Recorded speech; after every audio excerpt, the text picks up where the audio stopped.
Hello. भाभी, मैं क्या बोल रहा हूँ, भैया को बोलो ना कि आपके मोबाइल से ऑडियो करे, उनके मोबाइल से उनका कनेक्शन से स्क्रीन शेयर करे, अभी जहां तक वो है ना। हाँ ठीक है भैया। हाँ।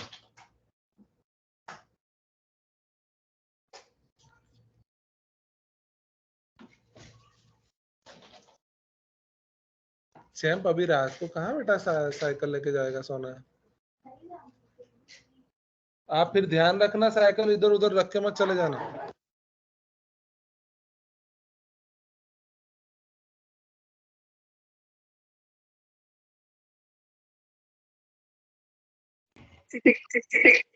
हेलो हेलो हाँ प्रभु जी, अभी आ रहा है, आपका वॉइस आ रहा है। आवाज आ रहा है? आ रहा है लेकिन इको है, एक वॉइस बंद कीजिए। आपका इको आ रहा है माता जी। हाँ अभी अभी बराबर है। अभी परफेक्ट। क्या इको आ रहा है अभी? नहीं नहीं, अच्छा ठीक है, लेकिन मुझे आवाज एक सेकंड में वो करके देता हूँ। नहीं इको नहीं है अभी। हेलो। जी प्रभु जी, अभी एकदम परफेक्ट आवाज है। सॉरी अभी वो डिवाइस में कुछ प्रॉब्लम हो गया है, वो म्यूट हो जा रहा है पूरा कंप्लीट और वो मुझे आगे बढ़ने नहीं दे रहा है। तो ये सब इसमें होता रहता है, तो नो प्रॉब्लम। हरे कृष्णा। हम सब वापस हरे कृष्णा। 5 मिनट का व्यवधान आया था, लेकिन हम आगे बढ़ते हैं। जी तो प्रभु जी। हम दीपावली जो रोशनी का त्योहार है, वो रोशनी का त्योहार इसीलिए क्योंकि ये जो होता है काली घनी सगिन अमावस्या के दिन ये दीपों का त्योहार हम मनाया जाता है। तो ये और इसी दिन क्या होता है कि भगवान राम जो रावण के साथ युद्ध करके वापस आते हैं और उनके राज्य में जब आते हैं तो वहां पे सभी प्रजा खुशी का माहौल, मतलब खुशी प्रदर्शित करने के लिए दीप प्रज्वलित करती है। और दीप का प्रज्वलित करना मतलब वहां पे अंधकार था पूरा, और उस अंधकार को प्रकाशमय करने के लिए वो दियों का वहां पे यूज किया गया था। तो लेकिन यहाँ पे इसका उद्देश्य क्या है? तो इसका उद्देश्य ऐसा होता है कि हे प्रभु, हमें अज्ञानता से ज्ञान की तरफ लेके चल, अंधकार से मेरी उजाले की स्क्रीन, तरफ।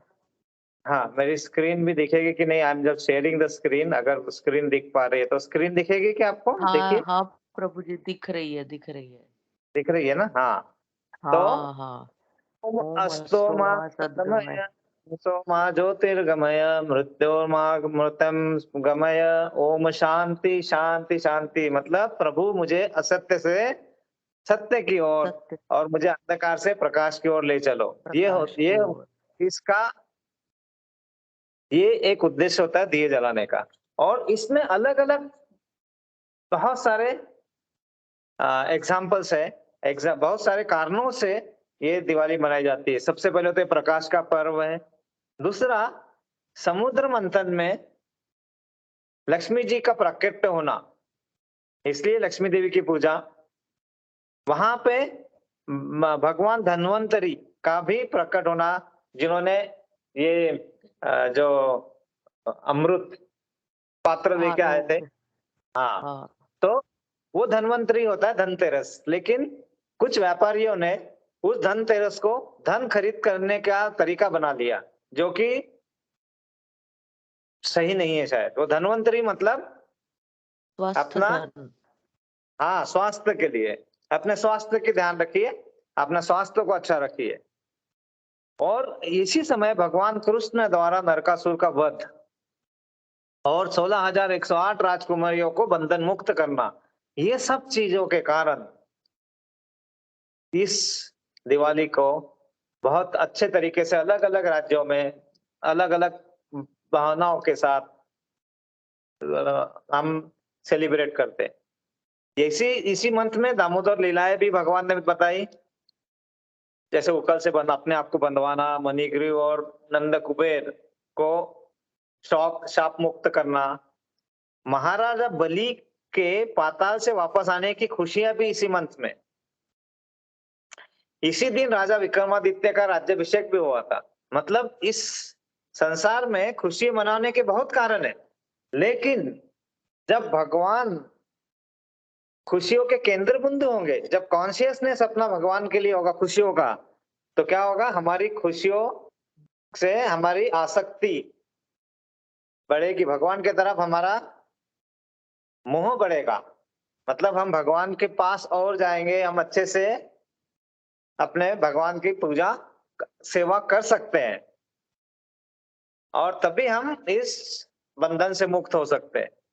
तो मतलब खट्टा मीठा है जीवन हमारा, त्योहार होते हैं खुशियों का फवारा। खट्टा मीठा है जीवन हमारा, त्योहार होते हैं खुशियों का फवारा। कृष्णा भावना भावित कर दो इनको, मिल जाएगा भव सागर से छुटकारा। मतलब आपकी खुशियों को आप अपने तक केंद्रित न रखिए, क्योंकि मैं बार बार बोलता हूँ, जो शायद गलत वर्ड होगा, कि खुशी जब अपने आप में केंद्रित होगी, तो जैसे मोना ने बोल दिया ऑलरेडी, खुद खुशी खुद खुशी। तो वो केंद्रित किसको करना है फिर? दूसरों से केंद्रित प्रभु। करोगे तो भी प्रॉब्लम है, अपने आप से केंद्रित करोगे तो भी प्रॉब्लम है। तो क्यों नहीं हम सबसे सर्वोच्च मार्ग स्वीकारे, हमारी खुशियों को भगवान में प्रभु केंद्रित को। कर दें। और भगवान में जब केंद्रित करेंगे आप, तो आपको भवसागर से मुक्ति मिलेगी ही मिलेगी। प्रभु आप हरि बोल। हाँ, तो ये बहुत सिंपल तरीका है हमें आगे बढ़ने का। लेकिन एक बहुत ही अभी ये अगले 7 मिनट में हम डिस्कस करेंगे कि रामायण का, रामायण में जो बताया गया था, और जिस तरह से रामायण में जो पूरा सीरीज आप इंसिडेंसेस दिखाए गए, वो हमारे जीवन से कैसे मेल खाते हैं, और क्यों हम ये अमावस्या के दिन ही फेस्टिवल ऑफ लाइट मनाते हैं, दिवाली। अभी कुछ कारण तो हमने समझे, लेकिन एक्चुअल कारण वो हम समझने की कोशिश करेंगे। और ये हमें समझना बहुत जरूरी है, क्योंकि हम बिना समझे कुछ करते रहते हैं, उसका हमें ना तो फल मिलता है, फिर हमें फिर दुख भी होता है। और दुख ना हो और फल की आशा न रहे, इसलिए ये समझना जरूरी हो जाता है। तो रामायण जो है वो आध्यात्मिक ऐतिहासिक कथा है, ऐतिहासिक है। हाँ, मतलब ये पौराणिक कथा नहीं है, मतलब ये सिर्फ लिखी हुई है ऐसा, मतलब किसी ने बताया ऐसा नहीं, ऐतिहासिक है, इतिहास है इसमें ना। फेस्टिवल ऑफ लाइट कहते हैं दिवाली को।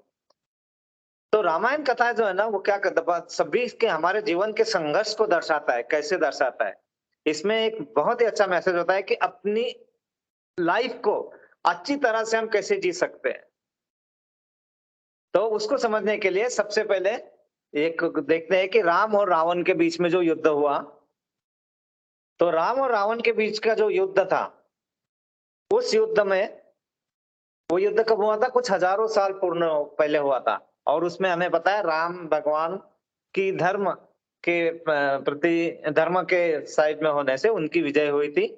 और वही जो है ना, हमारा ये जो युद्ध है, हमारी रोजमर्रा की जिंदगी को दर्शाता है ये युद्ध। मतलब रोज वही हमारे किसी न किसी कारणों से हमें लड़ना पड़ता है। अब इसमें राम क्या दर्शाते हैं हमारे लिए? राम मतलब हमारे अंदर का हाई सेल्फ, मतलब उच्च स्व, मतलब अपने अंदर का क्या सबसे अच्छी चीज है, हमारी पुण्य आत्मा, डिवाइन सोल, हमारी पुरुषोत्तम कैरेक्टरिस्टिक्स, मतलब पुरुषों में उत्तम कैरेक्टरिस्टिक्स, ये सब हमारे अंदर जो होती है, इसका यूज कैसे करना है, ये होता है हमारे जीवन का राम। लेकिन रावण जो होते हैं, रावण क्या होते हैं? रावण मतलब हम अपने अंदर के राम को भुला के, हम अपने शरीर को, जो कि रावण है, जो इंद्रियां है, उसको तृप्त करने के लिए, मतलब हम अपने अंदर के पॉजिटिव शक्ति को कहाँ लगाते हैं? अपनी इंद्रिय तृप्ति में, है ना। अपने शरीर से, अपने मन से जो आ रहा है कि मुझे ये करना है, मुझे वहां करना है, इतना पैसा कमाना है, ये सब कॉन्फ्लिक्ट जो है ना, वो उसमें लगाते हैं। राम कहाँ रहते थे? अयोध्या में। और हमारे अंदर क्या है? आत्मा। आत्मा अयोध्या में क्या था? अयोध्या राज्य, शांति वाला राज्य, नो कॉन्फ्लिक्ट। वहां पे किसी में कोई झगड़ा नहीं, किसी में कोई मोह नहीं, सब कोई बिना भेदभाव के रहते थे। अंतर्मन उनका स्थिर था। आत्मा भी शांति से रहना चाहती है। लेकिन हम क्या करते हैं? हमारे शरीर, इंद्रियों को तृप्त करने के लिए उस रावण को इनवाइट करते हैं। और ये इस तरह राम और रावण की लड़ाई हमारे जीवन के साथ कनेक्ट होती है कि अंदर आध्यात्मिक खाद्य चाहिए और हम भौतिक खाद्य देते रहते हैं, तो ये टग ऑफ वार चलते रहता है। तो ये पहला है राम और रावण का लड़ाई का हमारे जीवन के साथ क्या मेल है, मतलब वो कैसे हमारे साथ पूरा एक 1 to 1 मैचिंग होता है। तो अगर हमें शांति से रहना है तो हमें उस रावण को, कौन सा रावण है, इंद्रियों की तृप्ति के लिए ईगो, अहंकार, इस रावण को हमें कंट्रोल करना है, रावण को मारना है। और रावण को अगर हम मार नहीं सकते तो हमें थर्ड पार्टी मतलब तीसरे पार्टी को सौंप देना है। तीसरा पार्टी मतलब भगवान को सौंप दो, भगवान हम नहीं कर सकते ये, तो हम काम करेंगे अपना, लेकिन हमने अहंकार और ये को कंट्रोल नहीं हो पा रहा है, तो ठीक है ना, हमें थर्ड पार्टी सॉल्यूशन दिया है भगवान ने कि है मैं हूं आपके साथ, तुम आओ तो, तुम एक कदम बढ़ाओ तो मैं हूं ना। ओके, तो वो सब इसीलिए राम और रावण, तो हमें रावण समझ में आ गया, अहंकार है। और हम क्या करते हैं, अपनी शांति को स्वयं भंग करते रहते हैं। क्यों? ये सोच सोच के कि मैं कैसा दिख रहा हूं मैं कैसी दिख रही हूँ, है ना, वो मेरे बारे में क्या सोच रहे हैं अरे मेरे पास कितना पैसा है, कितना कहां से और आ रहा है, मेरा रिलेशनशिप स्टेटस क्या है, मेरे रिश्ते की स्थिति क्या है, क्या मुझ में वो शक तो नहीं कर रही है, कहीं मुझे वो तो ऐसा नहीं है मेरा रिश्ता में मतलब मैं कुछ दे रहा हूं तो ही मुझे खाना मिलेगा। ये सब चीजें हम व्यर्थ में सोचते रहते हैं जो हमारे कंट्रोल में नहीं रहता है, और इसीलिए हम अपनी शांति को भंग करते रहते हैं। मतलब हमारे पास अयोध्या थी, राम भी बैठे हुए, लेकिन हम अयोध्या को ही डिस्टर्ब कर देते हैं और राम को रावण के सामने खड़ा कर देते हैं, और बस अहंकार के कारण वो लड़ाई चालू रहती है। तो ये सब चलता है ना, राम के जीवन में चल रहा है, अच्छा चल रहा है ना। राम, जब राम के जीवन में शादी होती है, राम के सीता माता, है ना, सीता माता के आते ही सब कुछ बदल जाता है। हमारे यहाँ भी ऐसा ही होता है, मतलब वो सीता माता आए और उन्हें क्या हुआ, अयोध्या से वनवास। हाँ क्या बात के हरि बोल तो अयोध्या से निर्वासित हो जाते हैं। और हमारे यहाँ सीता माता मतलब क्या है ना, वैसे ही क्या होता है कि हमारे शरीर में के जीवन में आत्मा में शरीर के इंद्रियों में ध्यान देना चालू कर देते ना हम, तो मतलब हमारा शरीर और आत्मा की जो शादी हो जाती है ना, तो फिर प्रॉब्लम शुरू होते हैं।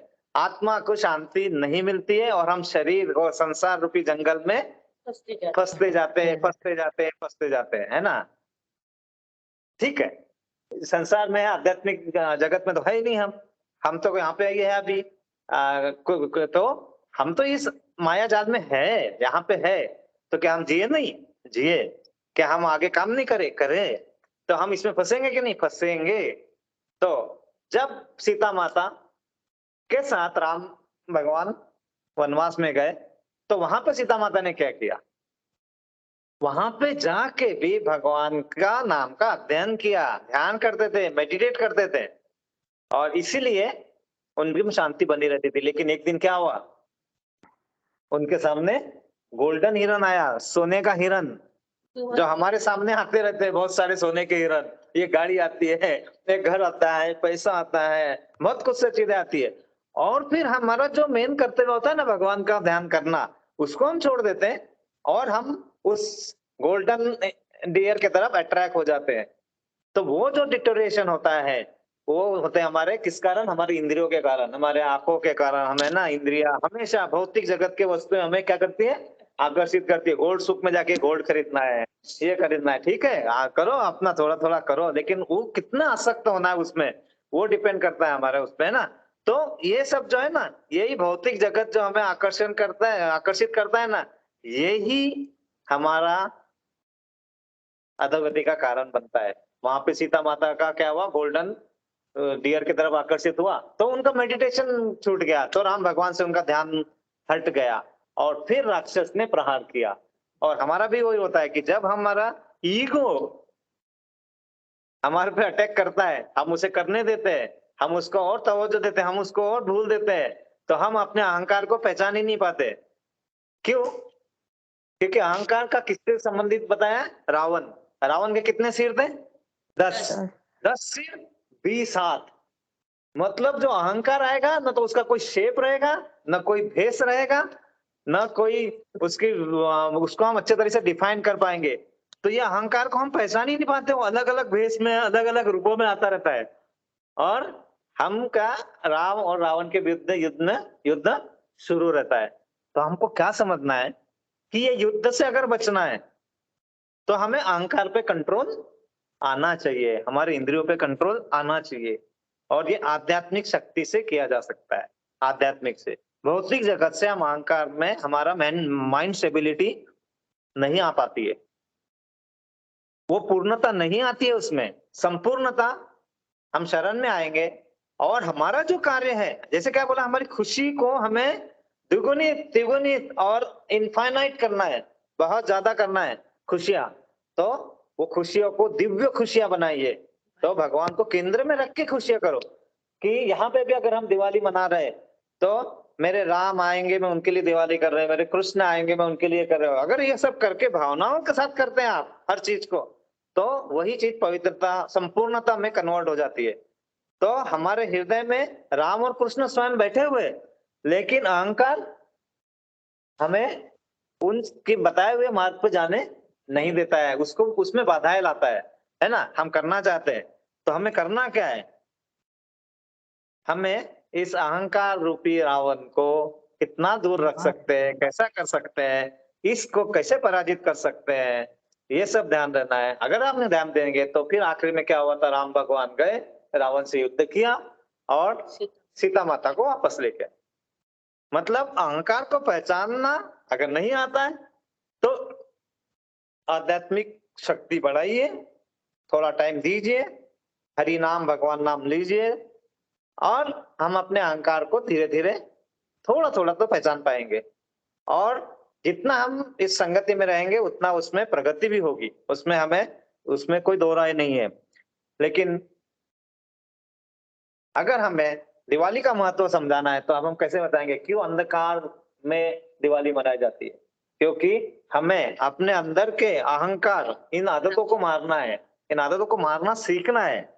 हमें सांसारिक जुनून, आत्म महत्व, सेल्फ इंपॉर्टेंस, मैं अमका, मैं ढिमका, मैं इतना बड़ा, मैं उतना, जो हम भी करते हैं ना, सेल्फ इंपॉर्टेंस बहुत ज्यादा देते हैं, जबकि हमारी हैसियत कितनी है, कितने सारे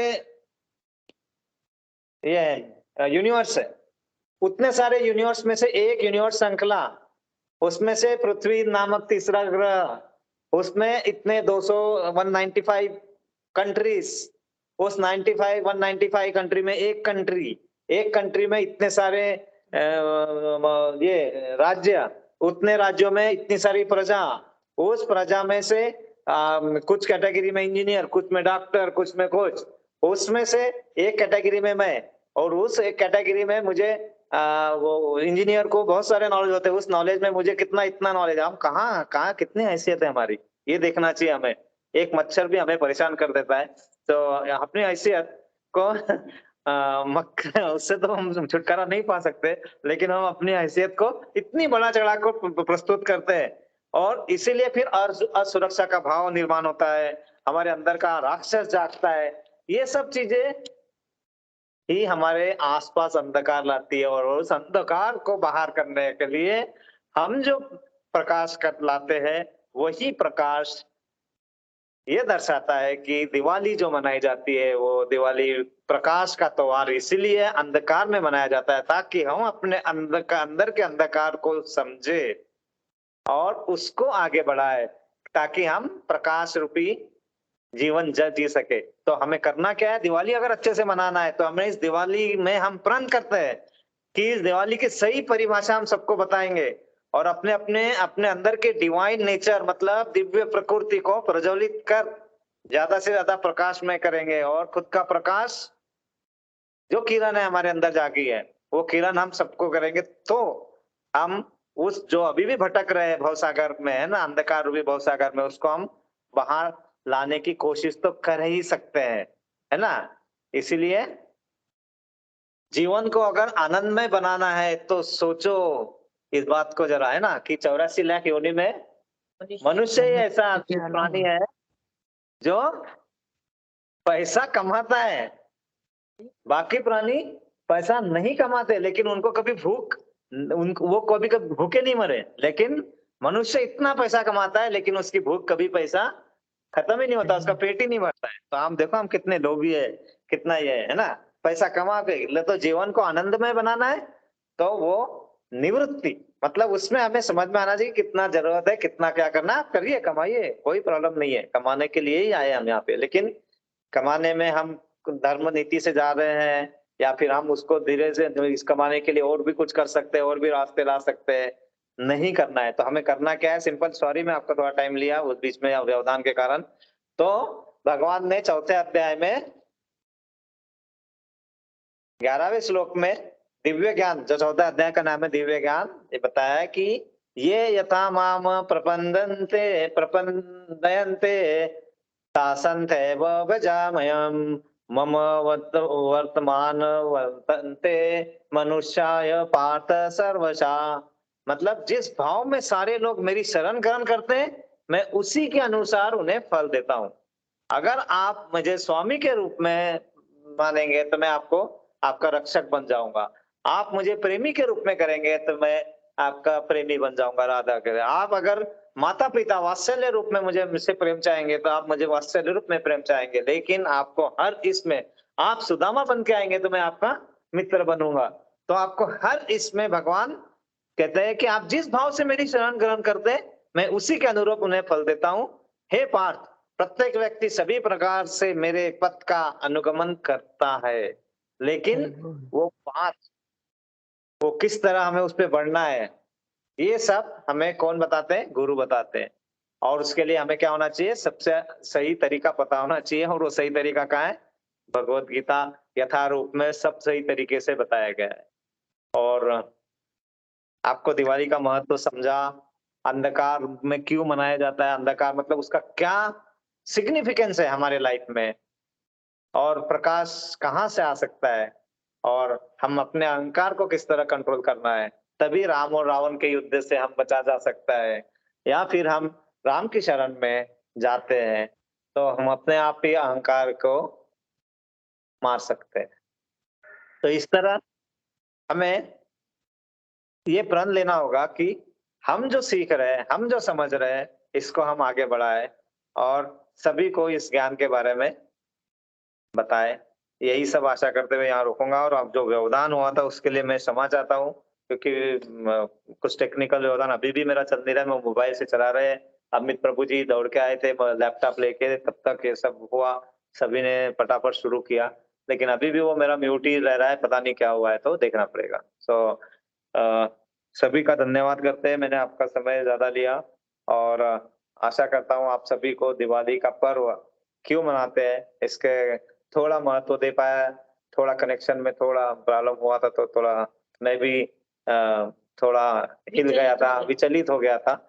लेकिन ठीक है, वो विचलित होना नहीं चाहिए, कंट्रोल आएगा धीरे धीरे। तो आप सभी को अगर कोई प्रश्न है तो पूछ सकते हैं, और नहीं तो प्रभु क्या। जी, यस माता गुरु जी। की हाँ, गुरु की शरण में आना चाहिए, ऐसा बार-बार मैंने गीता में भी पढ़ा, अभी जब मैं या अध्ययन कर रही थी तब, और अभी या आपने भी कहा। इसको या थोड़ा और स्पष्ट कीजिए कि अगर जो नवागत है, जो भागवत गीता में नए हैं और जो आध्यात्मिकता में बढ़ना चाहते हैं, उन्हें किस तरह से गुरु का मार्गदर्शन प्राप्त हो सकता है? किस तरह के गुरु का शरण उनको लेना चाहिए? कैसे होगा? ये थोड़ा बताएँगे प्लीज़? हाँ, ये बहुत गहन विषय है वैसे, लेकिन मैं आपको थोड़ा संक्षिप्त में बताने की कोशिश करूंगा कि जी। कैसे। सबसे पहले हो ना, गुरु का चयन बहुत बहुत ज्यादा इम्पोर्टेंट होता है। कि पहले कैसा है ना, एक इस्कॉन का एक कोर्स होता है अपना पहला, कि मतलब हमें भक्त बनना है तो हमें इसका भक्ति वृक्ष। कोर्स होता है, आईडीसी, है ना। तो उसमें ये सब चीजों के बारे में बताया जाता है कि गुरु हम शिष्य बनने के लायक कब होते हैं, हम हमें गुरु कैसे होना चाहिए। तो गुरु मतलब जिन्होंने जिन्होंने इस मार्ग में इस सभी 4 नियमों का पालन करके, और जो अपने जो ज्ञान उन्होंने इसी गुरु परंपरा वाली श्रृंखला से लिया हुआ है, क्योंकि बहुत सारे गुरु मिलेंगे हमारे आसपास, ऐसे बहुत सारे गुरु होंगे, लेकिन वो गुरु सही में ये नॉलेज रखते हैं, ये सबसे पहले हमें पता होना चाहिए। गुरु की सबसे पहले कैरेक्टरिस्टिक होती है कि उन्होंने गुरु परंपरा से आया हुआ ज्ञान लिया हुआ है, पहला। दूसरा, गुरु हमारे अपने तरफ से कोई भी चीज ऐड ना करे, जो एज इट इज बताया गया है वही हो। अच्छा, हाँ। हाँ, तो वो जो है उसी को फॉलो करे जो एज इट इज आया हुआ है ना। और सबसे बड़ी बात होती है कि गुरु ऐसा ना हो कि वो भगवान के बारे में ना बता के अपने बारे में ही बता रहे हैं सब कुछ, है ना। और फिर आपको भगवान से ज्यादा वो गुरु के गुरु पसंद आने लगे, जो आजकल के गुरु है। घर में लोग जाते हैं, भगवान की फोटो निकाल देते हैं और क्या करते हैं, वो गुरु की बड़ी बड़ी फोटो लगा देते हैं, आसाराम बापू की और इसके, है ना। ये सब चीजें अगर वो गुरु उस तरह बता रहे हैं तो वो गुरु नहीं है, करेक्ट। और गुरु ने ये सब इसका पालन करना चाहिए, किसका, 4 जो प्रिंसिपल्स है, वो गुरु उसका पालन कर रहे हैं नहीं कर रहे हैं, वो देखना होता है। तो गुरु की बहुत सारी कैरेक्टरिस्टिक्स है माता जी, मैं आपको वो सब कैरेक्टरिस्टिक्स बताऊंगा। और उससे पहले तो शिष्य बनने के लिए हमें कैसे प्रिपेयर करना है, हाँ, हमें प्रिपेयर अपने करना आप है। को। जी। हाँ, अभी हाँ, मैं इस्कॉन गई थी कल। तो मैंने वहां पे ऐसी बात की तो उन्होंने कहा कि उनके यहाँ एक भक्ति वृक्ष करके एक कार्यक्रम वो चलाते अरे, हैं, हाँ, उसको मैं ज्वाइन कर सकती हूँ, उन्होंने कहा था। हाँ। नहीं नहीं, वो भी है। और वो क्योंकि जितना हम ज्ञान पाएंगे ना, तो हम्म। उतना। और सबसे सबसे इम्पोर्टेंट कैरेक्टरिस्टिक होती है, एक श्लोक है, श्लोका है चैप्टर नंबर 4 का 34वां नंबर श्लोक है। वो है, तत्विद्धि प्रणिपातेन प्रणिप्रश्नेन सेवया उपदेक्षन्ति ते ज्ञानम ज्ञानेन सततत्वदर्शिनम्। इसका मतलब है, तुम गुरु के पास आकर सत्य को जानने का प्रयास करो, उनसे विनीत होकर जिज्ञासा करो। जिज्ञासा मतलब तुम्हारे मन के प्रश्न है वो आना चाहिए, उनकी सेवा करो।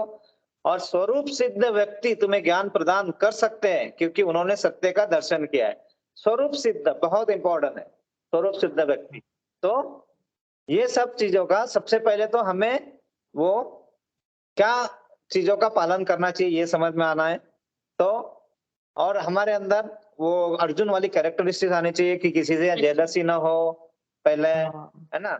और फिर हाँ। हम वो जो मान रहे हैं उसमें श्रद्धा और भक्ति के साथ माने, और उस गुरु परंपरा से आए हुए गुरु के पास से हम ज्ञान प्रदान करें, क्योंकि उन्हीं को ही सत्य का दर्शन हुआ है। तो आप उसका अभी किसी भी गुरु का आश्रय और ये सब नहीं लेंगे आप, है ना। क्यों? क्योंकि जी, पहले हमें अपने आप को समझना होता है कि हम अपने सही आप में को जा रहे हैं नहीं जा रहे हैं, क्या कर रहे हैं। तो इसको पहले पहले अपने को हम समझेंगे कि हम समझने की स्थिति में आए या नहीं आए हैं, उसमें टाइम लगेगा, है ना। तो लेकिन आप जो बताया उन्होंने वो कीजिए, क्योंकि उसमें हमें बहुत सारी चीजों का धीरे धीरे ज्ञान मिलता है ज्ञान ना। होगा। हाँ। और एक ऑनलाइन आईडीसी कोर्स रहेगा, मैं भी कोशिश कर रहा हूँ, लेकिन अभी फिलहाल चल नहीं रहा है ना। वो हम्म। आईडीसी कोर्स हम करेंगे ना, मतलब उसमें बहुत सिंपल सिंपल तरीके में बताया हुआ है कि क्या करना अच्छा। चाहिए, है ना। मैं उसकी लिंक ढूंढ के मैं भेजूंगा आपको, जो भी चल रहा जी। है ना, क्या जैसा है। जी प्रभु तो जी, वो धन्यवाद प्रभु जी, बहुत अच्छे से बताया आपने। है ना, मैं इसके लिए हम अलग से 2 या 3 घंटे का कोर्स करेंगे। और वो हमारे गुरु जो वहां पे है, उनके गुरु से करवाएंगे, जैसे हमने किया था, है ना। हाँ। तो बहुत सारी चीज़, और उसका मटेरियल मेरे पास है, मैं आपके पास शेयर भी करूंगा। लेकिन जी प्रभु जी।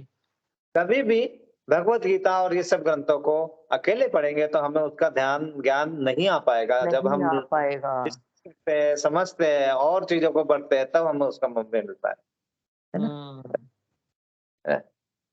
तो आप सभी का मैंने बहुत टाइम लिया मैम। अभी सभी के लिए, सभी की आध्यात्मिक प्रगति हो, सभी हम आगे बढ़े, इसलिए हम भगवान से प्रेयर करते हैं 3 बार। हरे कृष्णा, हरे हरे कृष्णा, कृष्णा, कृष्णा कृष्णा कृष्णा, कृष्णा हरे हरे, हरे हरे राम, राम हरे राम, राम राम हरे हरे। हरे हरे कृष्णा, कृष्णा, हरे हरे कृष्णा, कृष्णा, कृष्णा कृष्णा कृष्णा, कृष्णा हरे हरे हरे। हरे हरे राम, राम, हरे राम, राम राम हरे हरे।